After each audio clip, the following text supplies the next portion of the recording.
Christ is risen. Al-Masih kam. Christos anesti.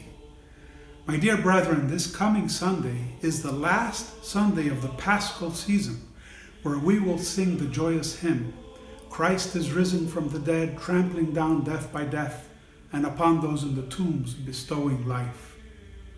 This is because Thursday of next week we celebrate the Ascension of our Lord, and the day before this feast is called the leave-taking of Pascha. Every year during Great Lent, we prepare for Pascha for 40 days, and once Pascha arrives, we then celebrate the feast for 40 days. And during this time, the gospel lessons appointed for the 5 Sundays after Pascha teach us important lessons. On Thomas Sunday, we learn that the doubt of St. Thomas is what confirms the resurrection of Christ for all generations of Christians. On the Sunday of the Myrrh-bearers, the women went to the tomb seeking to anoint a body that suffered death, but they, representing all humanity, were the ones anointed into life by the resurrection of Christ. The theme of the healing waters of baptism were brought up on the Sunday of the paralytic, where our Lord cures a man paralyzed for 38 years by the power of his word, and also last Sunday where the Samaritan woman is illumined by the living water upon her encounter with Christ. This coming Sunday, we are presented with a passage from the 9th chapter of the Gospel according to St. John, where we hear of the encounter of Christ with a man born blind. Our Lord heals his blindness so that the works of God would be made manifest. Spitting on the ground, he makes clay and applies it to the eyes of the blind man and tells him to go wash in the pool of Siloam. Not only was the man cured, but he became a witness to Christ, even in the face of adversity.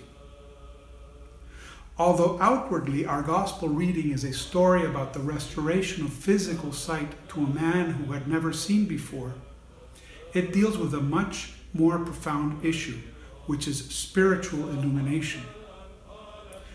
The gospel passage evokes the story of creation, where God makes clay and creates Adam, the name which literally means the man of earth, and God breathes physical life into him.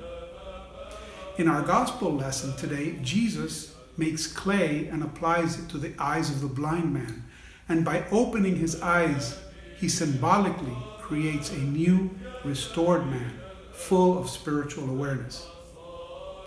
As God initiated the act of creation, Christ initiated the healing of the blind man.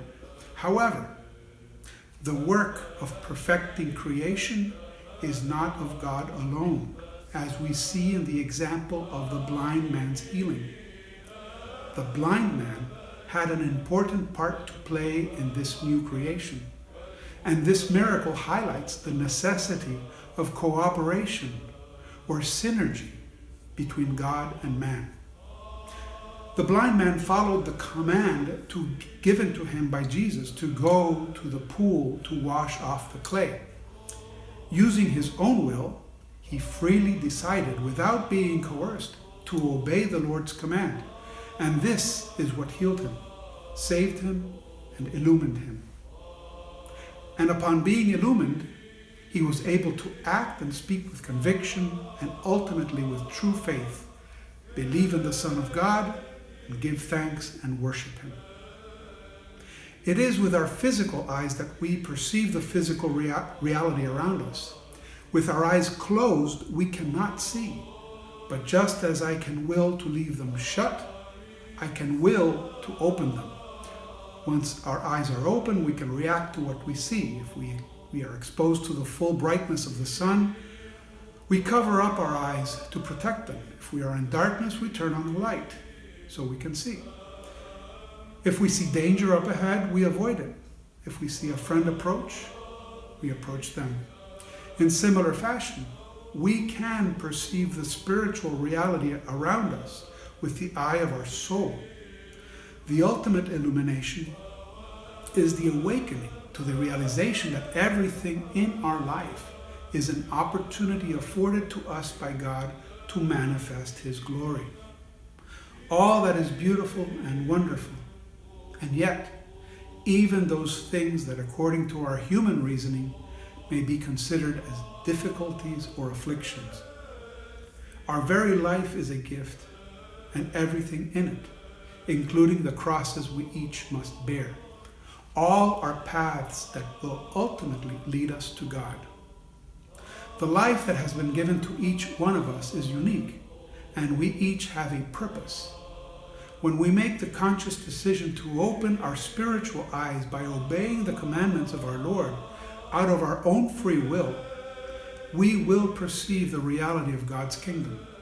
And like the blind man in the gospel reading, our natural reaction will be to give thanks to God and worship Him. As I mentioned before, this is the last Sunday before the leave-taking of Pascha. It is not by coincidence that the theme is blindness and vision, darkness and light. Christ says to us in this gospel passage, "I am the light of the world."